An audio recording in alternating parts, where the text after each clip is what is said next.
Swayam Prabha. Digital India. Educated India.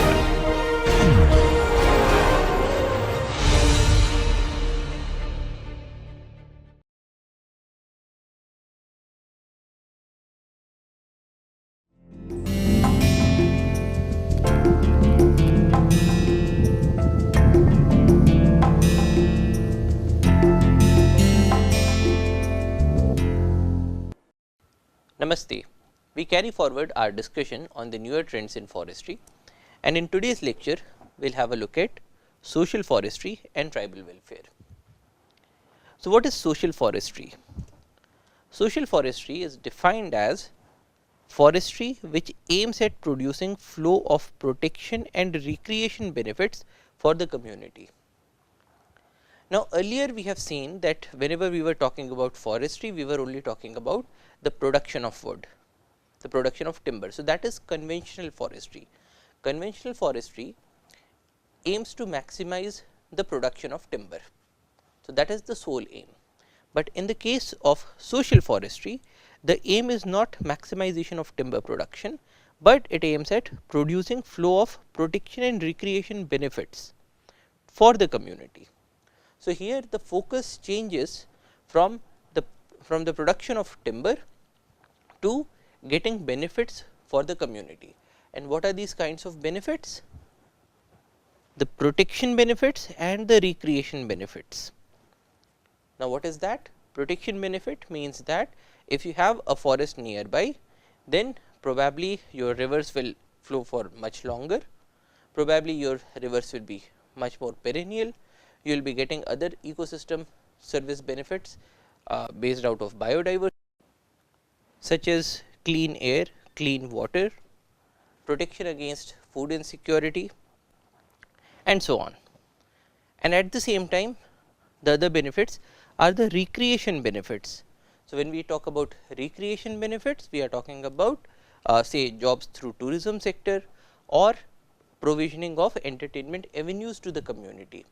So, here the focus of forestry has changed. We are no longer looking at maximization of timber production, but we are looking at community. Now, why do we need to have this approach? Now, this approach is essential because historically people and forests have always had a close relationship with each other. This is because people have been dependent on forest. So, if you talk about benefits such as medicinal herbs, if you talk about the Ayurveda system, so a number of medicinal herbs have been collected from the forest since antiquity. Similarly, if we talk about the benefits of biodiversity, people have been dependent on these forests. If we talk about the availability of fuel for household purposes, people used to go to the forest, collect the twigs and branches that fell down, probably even chop a few trees, and the forest used to meet their needs. If we talk about timber requirement, people were dependent on the forest for timber, for construction purposes, for furniture, and so on.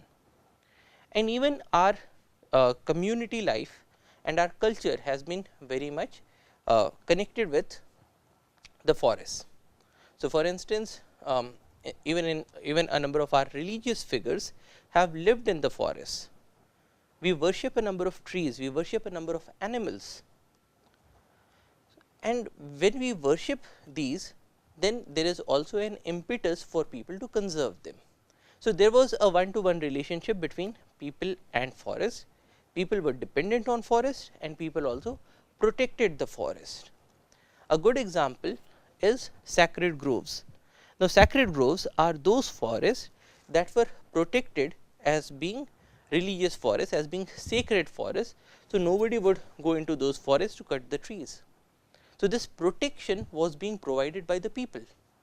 So, there were no laws that such and such area has been declared as a sacred grove by the government. There was no such notification, but just because of their cultural values, people protected these forests. A number of forests around temples have been protected by people.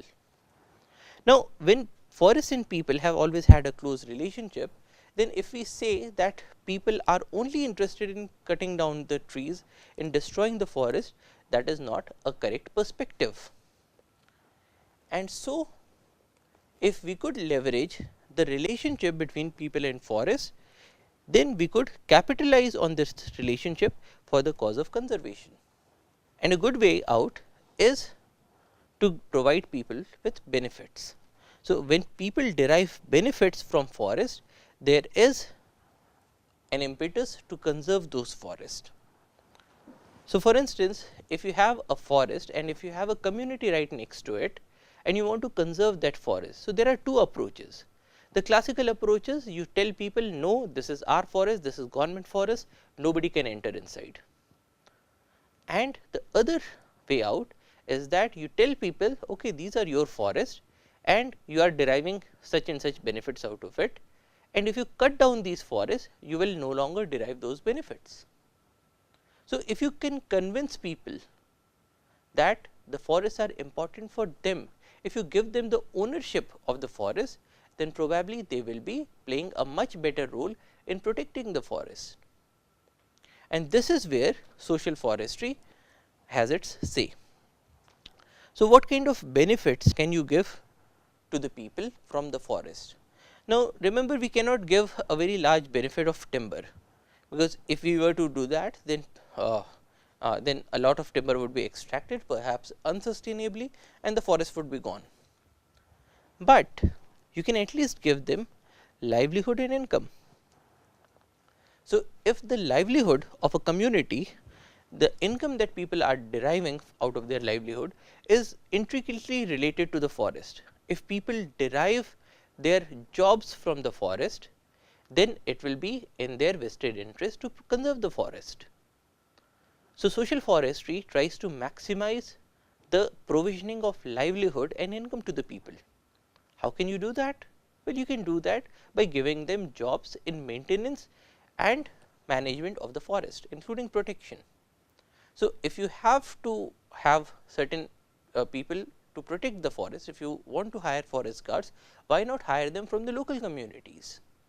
So, in that case, if say every family has 1 or 2 members that are working for the forest department, they will have a much better perspective of the forest department, and they will be having a much better vested interest to conserve that forest. Another livelihood benefit is through directly giving of jobs. So, for instance, if you want to do a management operation, and most of our management operations are highly labor intensive. So, you want people to dig holes, to dig pits in which we will be doing the plantation. Now, this pit digging could be done using a machine, but it can also be done using labor.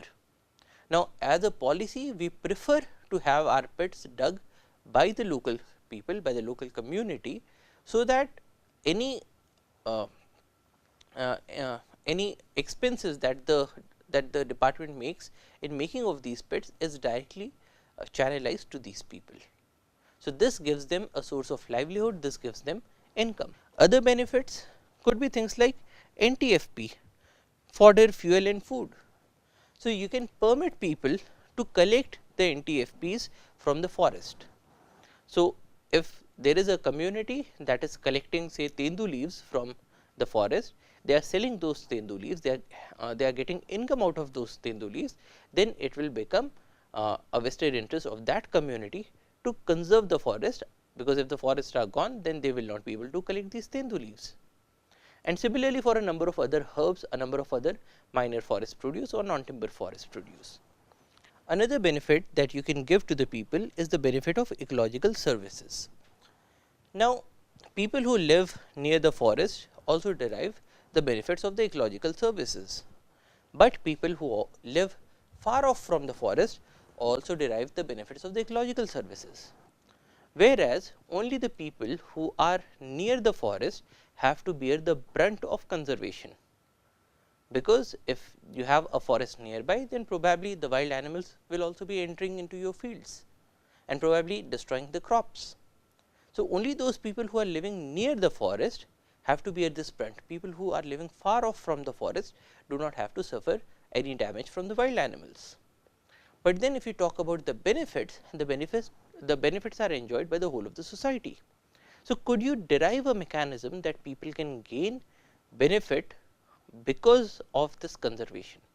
And a good example is that suppose you have these hills have forest, and the local community is preserving this forest.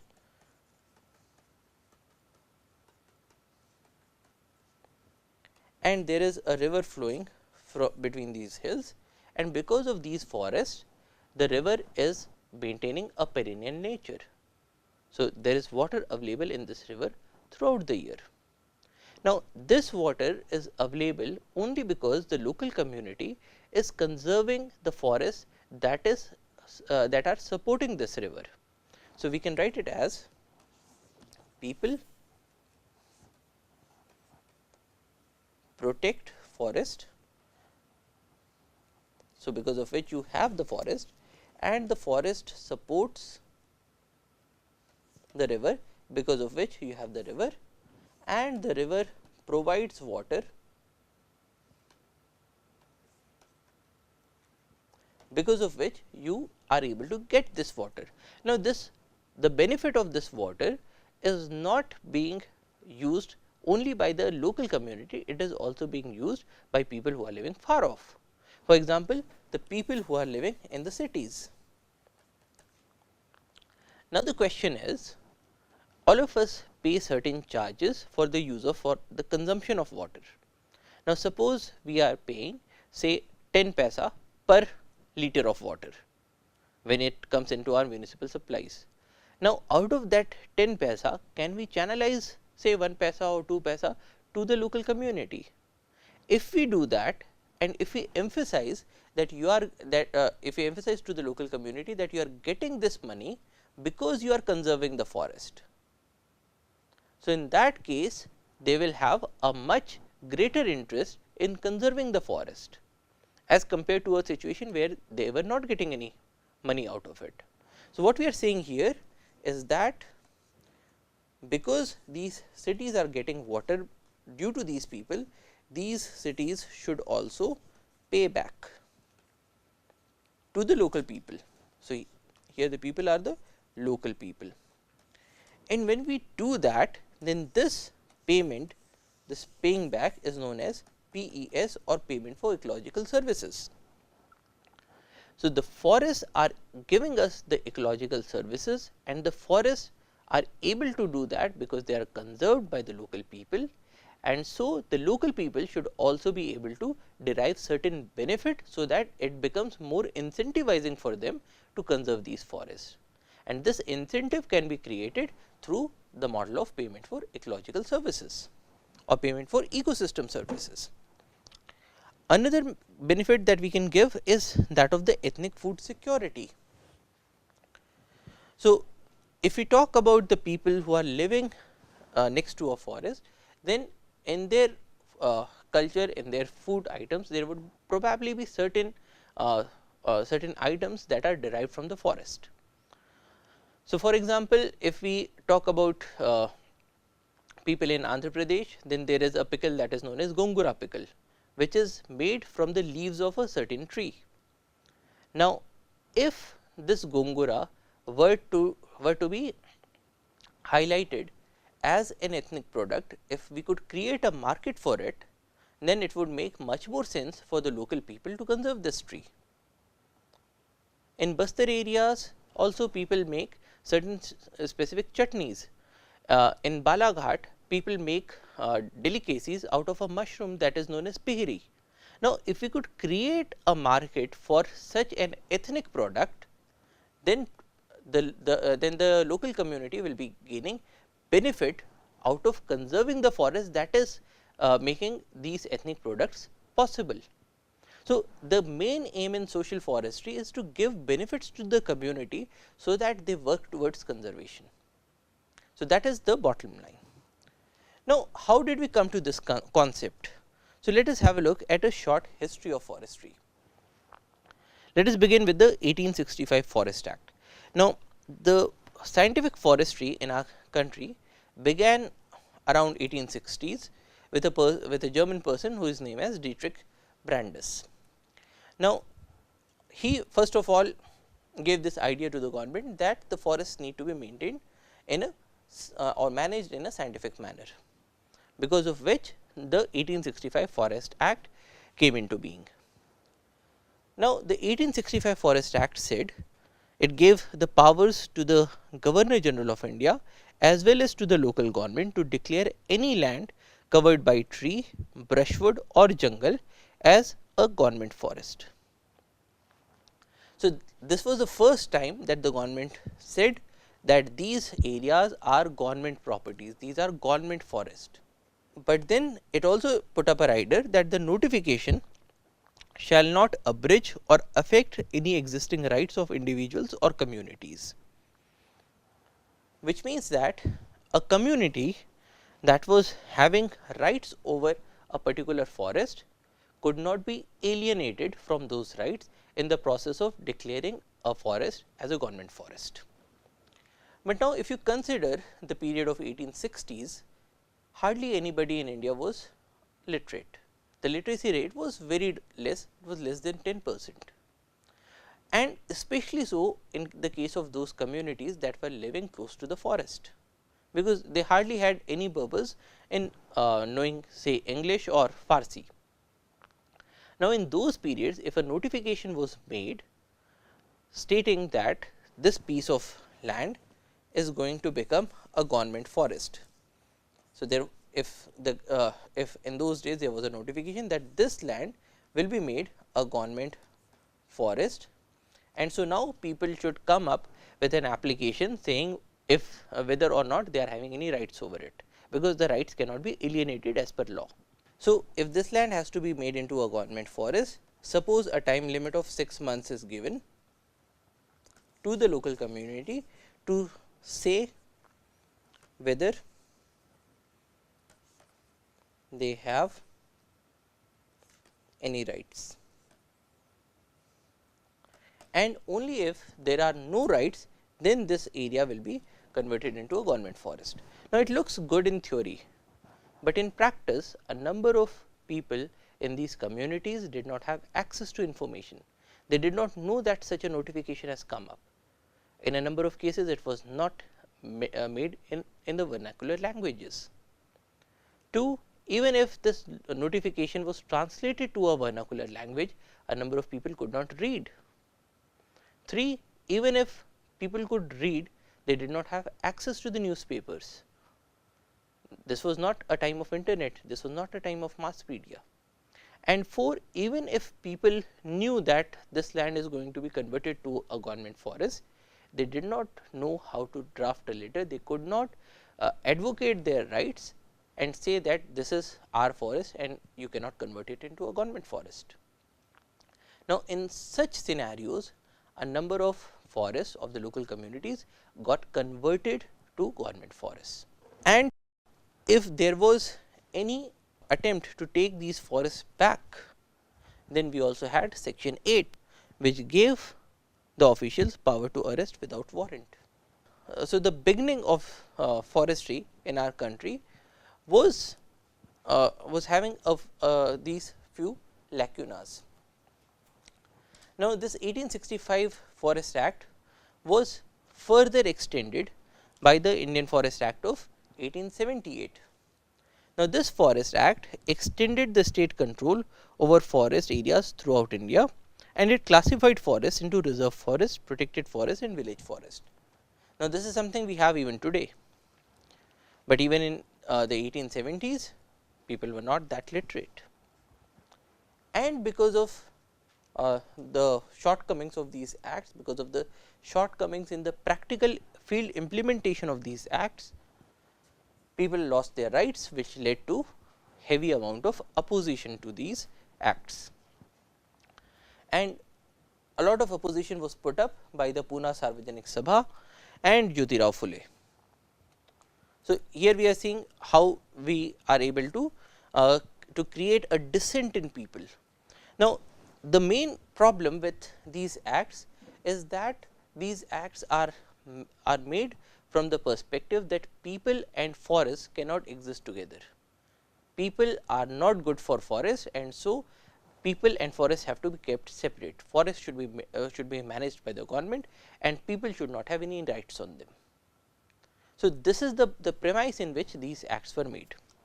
Now, because of this heavy opposition, the government came up with the 1894 forest policy.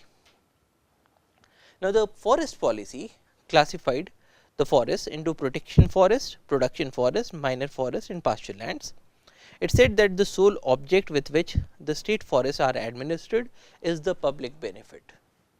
Now, this policy in 1894, it is now talking about some amount of benefit giving to the community, because it is saying that we are not managing these forests for timber, it says that we are managing them in the public interest.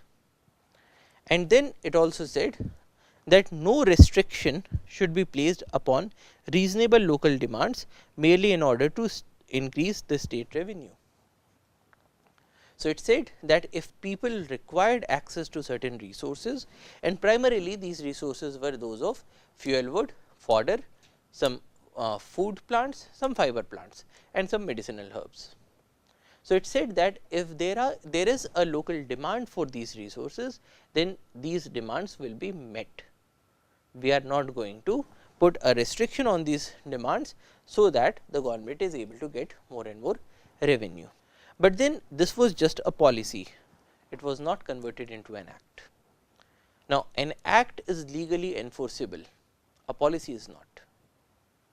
Then we had the First World War in between 1914 and 1918. Now, in those days the ships were primarily made out of timber. For the railway wagons and also for the railway sleepers, we required huge quantities of timber, and this period from 1914 to 1918 saw heavy destruction of forests. So, there was a large scale requirement of timber for ships and railways, and the forests were cut indiscriminately. And then we came to the Indian Forest Act of 1927. Now, people had been thinking that this Indian Forest Act of 1927 would rectify the shortcomings that were there in the previous act. But what did this Indian Forest Act of 1927 do? It revised the provisions, but more or less the structure was kept the same as that in the 1878 Act. So, when this came up, again there was a heavy opposition, and when there was this opposition, then in the Kumaon districts of Uttarakhand, there was a Kumaon Forest Grievance Committee set up in response of the revolt against the control of the forest department. The locals were rising against the forest department, and so this grievance committee was set up. Now, this grievance committee gave recommendations, on the basis of which in 1931 one panchayats were set up. Now, in the case of one panchayats, the local community has much more control over the forest, and they play a much larger influence in protecting the forest. They play a much larger role in protecting the forest. So, now people were getting these rights through these revolts. Then our country became independent in 1947, and in 1954 we had a new forest policy. Now, this forest policy said the accident of a village being situated close to a forest does not prejudice the right of the country as a whole to receive the benefits of a national asset. Now, here again what we are seeing is that the focus has again shifted from the local communities to the national interest. But then it also said that while forest legislation, forest education and forest research constitute the basis for sound forest management. So, you require good legislation, education and research, but then the welfare and goodwill of the people in the neighborhood of forest provide the firm ground on which it stands. No forest policy, however well intentioned and meticulously drawn up, has the slightest chance of success without the willing support and cooperation of the people. So, now that India became independent, now the policy makers started to look at the active participation of the local community. So, they said that even though the forests are not meant for meant just for the local community, they are meant for the whole of the nation, but to maintain these forests, we require an active support of the local people. So, here we are seeing the beginnings of the social forestry. In 1931, people started taking these rights, they started managing the forest on their own, and in 1954, officially it was stated that you need to have the cooperation of the local people to manage the forest. And then in 1976, the National Commission on Agriculture was set up, and this was the first one in our country to use the term social forestry. So, now we are seeing that slowly and slowly the concept of social forestry is gaining popular currency, and now the policy makers are not only tolerating social forestry, but they are also actively encouraging social forestry. So, the 1976 Agricultural Commission said that it should not only aim at creating protection and recreation benefits to the community, but now this protection and recreation benefits is coming from the definition of social forestry, but it is saying that it should also include the activities concerned with the growing and meeting of the fuel wood and fodder needs of the rural community in future. So, what it is saying now is that even though the 1954 forest policy said that the forests are primarily to meet the national demands, but this 1976 committee is now saying that the forests have to be managed in such a way that they are able to meet the requirements of the local people. So, now the perspective has changed, it has shifted from national needs to also incorporate the local needs. And how did it propose that we are going to meet these local needs? It said through 4 different kinds of social forestry. The first one is farm forestry. Now, farm forestry says that if you have a farmland, then you can at least raise a few trees on your farmland. Now, a farmland is a private resource, it is a private land, but if you grow a few trees as well together with your crops without putting a negative influence on your crops, then the trees that will be there on the farmland will also fulfill your requirements of say fodder or firewood or timber. So, it said that we need to encourage farm forestry. Then it said we need to encourage community forestry, which is doing forestry or extending forestry to the community lands such as pasture lands. So, every village has a pasture land, why not put a few trees there as well, preferably the fodder trees or the fruit trees. Then it said the third kind of social forestry is extension forestry. We need to extend the forest to our roads, canals, railways and wastelands. So, it said that on both sides of the roads or on both sides of the railway line, we can use the land that we have to grow trees, and all of these trees are not being raised to meet the needs of the nation, but primarily to meet the needs of the local community. Also agroforestry. Now, in the case of agroforestry, there is a combined cultivation of the agricultural crops as well as the forestry crops. So, you can have say a pastoral system together with a silvicultural system, or an agricultural system together with a silvicultural system, or agricultural, pastoral as well as silvicultural system together. So, a combination of these factors. It is different from the farm forestry, because in the case of farm forestry, the primary aim is agriculture, and growing of a few trees is a very secondary aim.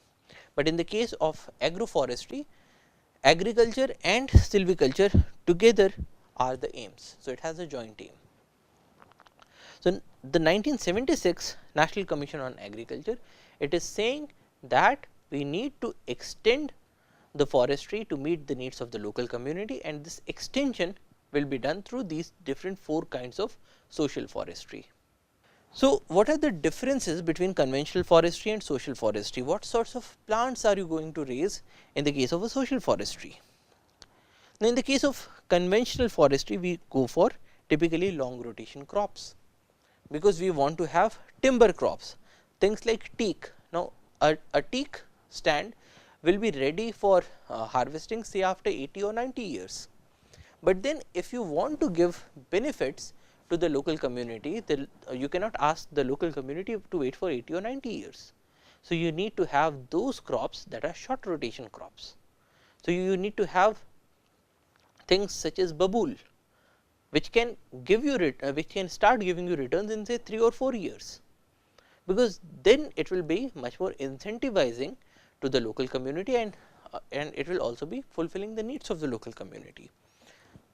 So, we go for shorter rotation crops in social forestry. Conventional forestry is done by the department, but social forestry is done in collaboration with the society. So, you tell the local community that this is your land, these are your forests, you have to manage them, we are going to give you all the support, but you need to take ownership of these forests. These are not our forests, these are your forests. Conventional forestry is based on a single use, that of timber. So, conventional forestry only says that you need to maximize the production of timber, but social forestry says that but social forestry is based on multiple uses including NTFPs. So, when you are talking about social forestry, you will be raising those trees that are able to give you fuel, that are able to give you fodder, that are able to give you food, that are able to give you fibers, that are able to give you medicines, that are able to give you shade. So, the context of the forestry changes completely. You are going for those species that are not timber species, but those species that are of more use to the local community, primarily those species that have a short rotation period, so that the community can gain benefits as soon as possible, and you manage those stands by taking an active help and support of the local community. So, that is social forestry, and this social forestry was then firmly put on place through the 1988 forest policy, which asked for massive people's movement to minimize pressure on existing forests. So, this is our current forest policy, and it says that if you want to minimize the pressure on the forest, it will be done through a mass movement of people. So, based on this forest policy, a number of acts were made, a number of resolutions were passed, and these days this is our primary objective. So, we are doing all, or the majority of our forestry is being done through an active participation and support and cooperation of the local community. So, how is this being done? This is being done through JFM. Now, JFM stands for Joint Forest Management. So, the forest management is not being done by the department, it is done jointly with active support of the local community. So, what are the guidelines? How do we do a joint forest management? One, there is inclusion of the non-government organizations. So, the management is not only being done only by the government, but also the non-government organizations. Now, our model of JFM does not give rights or ownerships to the individuals, but it gives usufruct rights to the community. So, it says that these are not your private forests, these are forests in which the benefits will be shared with the local community. So, it will not be shared with a single person, but with all the people who are there in that particular community. The areas that are selected are to be free from claims. So, when we talk about joint forest management, we do not take those areas that belong to private people, we only take those areas which are free from all the claims, essentially meaning that we give them the government owned forest. Then a micro plan or working scheme for 10 years is made in consultation with the community. Now, this micro plan, when you are making a micro plan, you have to go to the community and you have to ask them what do you want. So, the community might say that we want say fuel wood species. Now, if the community says that we want fuel wood species, then in your micro plan you will incorporate certain areas where you will be growing these fuel wood species in such numbers as will be able to meet the requirements of the local community. If the local community says no, we do not want fuel wood species, we want fodder species, because here we have a very good market for milk and we want to raise milch cattle. So, if the local community says we want milch cattle, we want fodder trees, then your micro plan would incorporate the fodder trees. If the local community says that our area is getting very dry, and so in the forest management we should be having more and more number of check dams, so that more and more amount of water is gets recharged into the groundwater. If they say so, we will make more and more number of check dams. So, in this model, the department does not say that you should make you should do this and that. The department asks from the people, what do you want? Probably the community would say that that in place of these usufructs, we want to have a school made for our community. So, in that case the department will aid the community in the setting up of a school. So, the micro plan or the working scheme, and these are prepared for 10 years and these are done in consultation with the community. And then there is also a sharing of benefits linked to proper protection of the area. Now, this sharing of benefits can be in different modes. So, in certain states we say that okay, if you are able to protect this forest, then whenever there is a felling of coop, then say all 100% of the bamboo will go to the local community. Now, when we say that, it means that we are doing a scientific management, but 100% of the benefits of bamboo will go to the local community. Or the government may say okay, X percentage of the timber revenue will directly be channelized to the local community. Or the government might say that okay, we will take this timber, but we will give you all the fuel wood. So, there is a profit sharing mechanism, there is a benefit sharing mechanism between the government and the community. In a number of cases 100% of the benefits are given back or plowed back to the local community, but in certain cases a percentage of the benefits are plowed back to the local community. So, this varies from state to state. So, there is a sharing of benefits which is linked to the proper protection of the area. Now, one good model of getting this protection done is that you can tell a community that here you have these forests,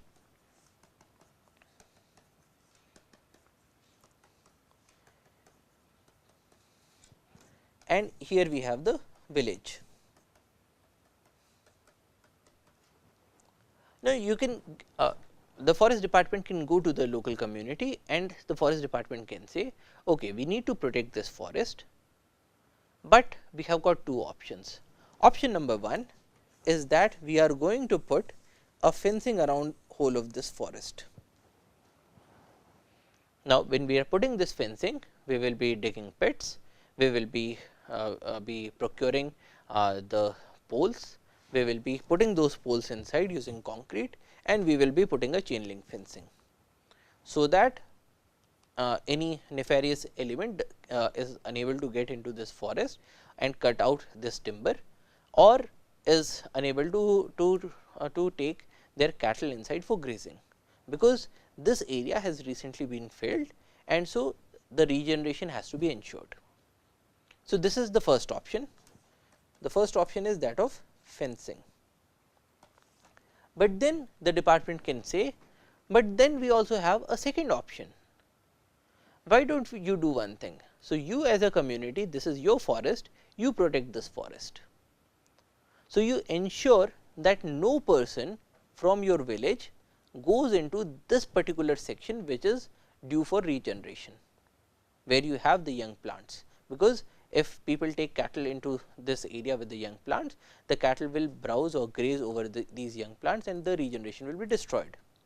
So, you ensure through your social practices, through social policing, that no person takes their cattle inside, and you also ensure that there is nobody who is coming from outside to cut away this timber. Now, how will the local community ensure this?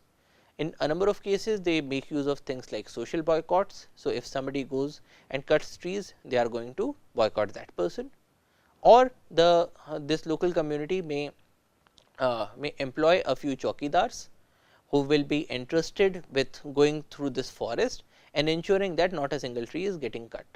And if they catch hold of any offender, they will bring it to the bring him to the police or to the forest department. So, this sort of a fencing is known as a social fencing. Now, even in the case of the social fencing, your requirements are getting met. So, your trees are protected, the regeneration is protected. But in the case of the social fencing, now you can let go of this fence that you were trying to put in. So, now this fence is no more required, because people are willing, people are capable and people are willing to go into these forests and ensure the protection. But then you had allocated certain money to create this fence. So, the money for the pit digging, there was money for procurement of cement, gitti, of sand, of the poles, of the chain link fencing. So, there was money that was allocated for this. Then there was also the money to set up the fence. Now, what will you do with that money? Let us say that this money was say 30 lakh rupees. Now, what do you do with that money? And you had made this plan that your fence is going to last for say 10 years. So, when you are asking people to do the social fencing and you are saving this amount of 30 lakhs, what you can do is you can tell the community that this 30 lakh we are going to channelize to you. So, this plan was for 10 years. So, we will give you 3 lakhs of rupees every year if you are able to ensure the protection of the forest. So, in that case, the local community is deriving a benefit out of the protection. It now becomes their own vested interest, it is in their own interest to protect this forest, because if they protect the forest, they will be getting these 3 lakhs of rupees every year.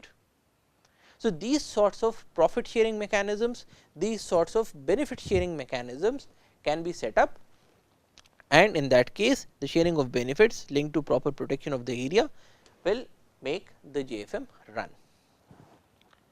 Another way in which we give people benefits is through employment. So, we can say that in this case, when we are doing the regeneration, suppose you need to plant a few saplings in this forest. So, you can tell the local community that okay, we need to plant these saplings, why do not you do it for us? Because in any case the department would have hired a contractor to plant these saplings, why do not you do it? And the money that we would have given to a contractor, we will give to this local community. So, we will be giving this money for planting operations, we will be giving money for harvesting operations. So, in the earlier mode, the forest department used to employ contractors. These days, we do not make use of any contractor. We give all this money to the local community and we tell these people that okay, this is your forest, why do not you manage it, and we are going to pay you for your services. So, that there is an incentive. So, what sorts of activities, what sorts of benefits do we give to them?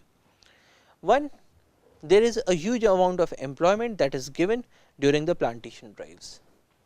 So, whenever there is a plantation drive, we try to ensure that most of the people or say all of the people who are employed for digging of pits, for transportation of material, for doing the actual plantation, they are taken from the JFM committees. So, that when they are doing the when they are planting the plants themselves, they have a much greater emotional attachment to these plants. And after all, why are we doing this forestry? We are doing it for them only. So, we give them employment during plantation drives. So, you can see these pictures. For the management, so if there is if we need to control certain invasive plants, we do not give it to a contractor, we give it to the local society. So, the local community will employ their people to get rid of these invasives. Tendupatta in Madhya Pradesh specifically, and Maharashtra and Chhattisgarh happens to be a very big source of employment and livelihood to the local people. So, during the Tendupatta collection season, we will see that people will be bringing, and in this case you will see that a number of women are also involved. So, they will be collecting this NTFP from the forest, they will be bringing it to a centralized location that we call as FUD. So, like this woman has brought these many Tendupattas, and here she is also carrying a record of how many Tendupattas she has brought. So, there is a very good documentation that is done, so that every person gets his or her dues. So, once these Tendupattas are brought to the FUD, they are then taken out and they are arranged. Now, you can see from these images that women play a very big role in joint forest management. So, now these Tendupattas are being spread, and in the beginning these Tendu leaves look green in color, but then when they are left out to dry, the color changes and they become pinkish in color. So, in a FUD you will see that there are so many Tendu leaves, some of them are green in color, some of them have turned pink, and when it has turned pink, it means that now it is ready for storage. The moisture content has gone down, and so it can now be stored. So, when it has turned pink, next we this local community will do the packaging of these Tendu leaves. So, these will be put into gunny bags, and so here you can see that here we have this big pile of Tendu leaves, and these people are putting it into a gunny bag. Then these gunny bags are sewn and they are marked with the location, the year of collection, the samiti that was doing all this work. So, all those records are kept, and then it is shifted to a godown where it is kept. Now, when these Tendu leaves are auctioned, in the case of Madhya Pradesh, we do it through a federation of these collectors. So, who is a member of this federation? All the people who are doing this collection work are a member. Now, these members are paid on the basis of the number of Tendu leaves that they have brought. So, every year there is a rate decided at which we will be paying to these people for collection. Now, once this collection has been done, these Tendu leaves will then be auctioned off, and all the money that is received through this auctioning process, all of it is channelized back to these communities through the federation, and in this way they are able to derive benefit from the forest. So, this is one big way in which we incentivize the local community to protect the forest, because if these people do not have a forest, they will not be able to collect these Tendu leaves, and in a short while their incomes will go down. Now, these committees, these local samitis, they also have their own meetings, they also have their own bylaws, they are doing all these managements by themselves. At times the government also puts up drives to facilitate the collection of certain other NTFPs. So, like here we can see an advertisement for the collection of mahua flowers and the mahua seeds. Here we can see the mahua seeds that are collected. Now, the point is, why should government be facilitating this? Now, this is being done because the local community, probably because they are living in a very interior area, they do not have access to the actual market rates, and so it becomes difficult for them themselves to negotiate the proper rates with the people who will be purchasing these products.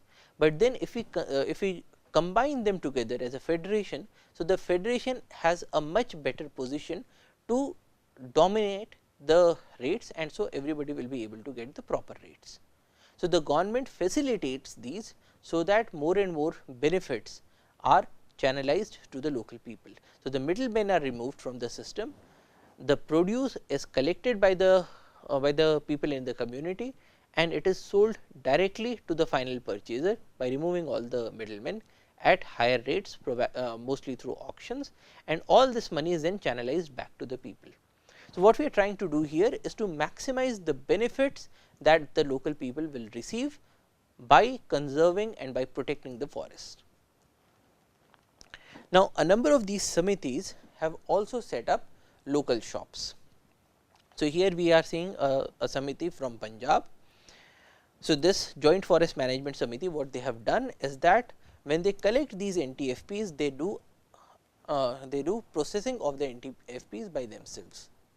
So, they convert these NTFPs into things like achar and murabba, and these pickles are then sold by these communities directly to the tourists. So, in this way there is a value addition that is being done in the value chain, and so the profits of the communities increase.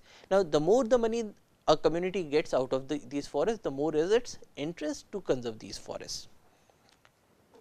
At times we also outsource things like construction and management of forest nurseries to these samitis. So, here is a Van Suraksha Samiti or a forest protection committee in Harda district, who is managing their own nurseries. Then in the joint forest management, we saw that in the making of the micro plans, we ask people what do they want, and at times people come up with these demands that okay, we want to have a health camp. So, if there is such a demand, what do? We facilitate the happening of a health camp through the government. So, in this case we are seeing that there is this health camp that has been organized in consultation or with cooperation of the forest department in Balaghat district. So, the local people who belong to the samitis, they are now getting access to a doctor, which would have been very difficult otherwise. So, just because these people are organized in the name of joint forest management, so now they have a much better voice, they have a much better say in their own lives. So, they have a much better control over their own lives. So, this is a very positive aspect of joint forest management. But in doing this, there has to be a change in perspective. So, we saw that in the traditional forest management, we were only concerned with timber, and we used to say that forests belong to the government and we are going to do all the protection and people are bad for the forest. When we talk about joint forest management, the things have changed completely, things have changed drastically. So, earlier we were doing policing, but in this era of joint forest management, we are doing socializing. We talk to the community, we do not punish this community, but we talk to them, we are a part of their joys and sorrows, and we convince people that they should not be cutting these trees, and people also enforce these regulations by themselves through their samitis. So, there is a change in perspective from policing of forest to socializing with the community, from domination to equality. So, earlier the forest department used to dominate and say okay, this thing has to be done, but these days in JFM era, the department and the local people are now equals and both can say what needs to be done. From uniformed staff to an equal implementer of the policies, from a sole manager to a partner. So, earlier the forest department was a sole manager of the forest, but now it is a partner together with the local community. From telling what to do to listening what to do. So, these days the community tells the forest department what needs to be done. So, if in a community there is a huge demand for say fodder trees, So, the community will say that we have got two options. One, you either plant the fodder trees, so that our fodder requirements are met, or otherwise we will have no option, but to go into a forest and cut those trees that are providing the fodder. So, in this case, the if you plant the fodder trees that are fast growing, that have large number of leaves, then that will also help in protecting the forest. So, these days the department is told what needs to be done depending on the local conditions, because the local community is the best judge of what is required in any area. From sole implementer to a collective implementer, from individual decision making to collective decision making.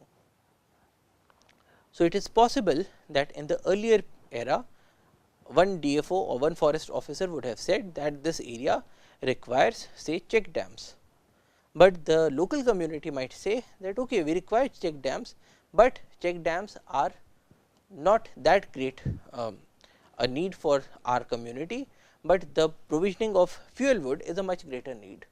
So, check dams can wait, but a fuel wood plantation is urgently required. So, we have shifted from this individual decision making to a collective decision making.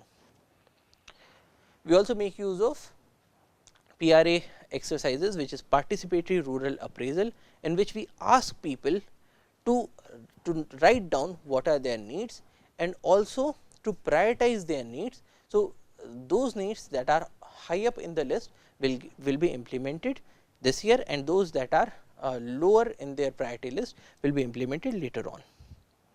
From an outsider to an insider. So, these days the forest department is an insider in every village. They are not looked upon as outsiders. From sole protector to implementer of social fencing. From commercial need producer to local need producer. Earlier we were only looking at timber which was having a commercial value, but these days in JFM era we are looking at the local needs. We are prioritizing the local needs. From forest manager to a rural development expert, from sectoral implementer to a multi-sectoral integrator, because as you have seen, the forest department is now playing a big role in multi-sectoral activities such as provisioning of health camps, provisioning of education, provisioning of livelihoods, and so our role has become a multi-sectoral integrator. Now, of course, well functioning JFM requires the department staff to acquire certain skills such as communication skills, because in this era of joint forest management you have to tell people, you have to ask people. So, you have to tell them why conservation is important, and you have to ask them about their ideas, about their priorities. So, a lot of communication is required. You need to have a knowledge about the NTFPs, production, marketing, because it is primarily through NTFPs that you can provide benefits to the local community. You require motivational skills to people, because you have to ask people to come sit in one place and decide what their priority is. So, for that you need to motivate them, you need to organize them, organizational skills are required. You need to have a respect for traditional knowledge. So, you cannot just go there and say, okay, I have read so and so things and this is what is going to be implemented, because the local people might be having certain other information that you do not know, certain site specific informations. For instance, there could be a village in which apart from the normal rains, we also get certain rains in say the month of November. So, this is an information that you as an outsider would not be able to get, but this is an information that the local people know. So, that can be made use of when you are planning the silvicultural operations. Being a good listener, balancing the viewpoints, transparency, sensitivity. Now, these are the skills that are very important when we talk about the forest management in this era. So, in this lecture we started with what do we mean by social forestry, why do we need social forestry, and how has this concept evolved through times. So, we saw that earlier in the 1860s when we started with scientific management of forest, even in those days we said in our acts that the rights of people will not be alienated, but then the field implementation was not that good, and because of which there was certain amount of resistance, there were certain revolts by the local people against the department, and there was a demand that the local people should also be made a partner in the management of forests, in the administration of forests. Then in 1931 the Van Panchayats came up, and looking at the wonderful performance of those Van Panchayats in the 1954 forest policy and primarily in the 1988 forest policy, we changed our policy and we said that we are going to do protection of the forest through a massive involvement of the local people, and we are going to cater to their local needs as well. So, in this era we try to maximize the benefits that people can derive out of the forest, primarily through payment for ecosystem services, provisioning of employment and NTFPs. And so far the experience in joint forest management has been extremely wonderful. So, that is all for today. Thank you for your attention. Jai Hind.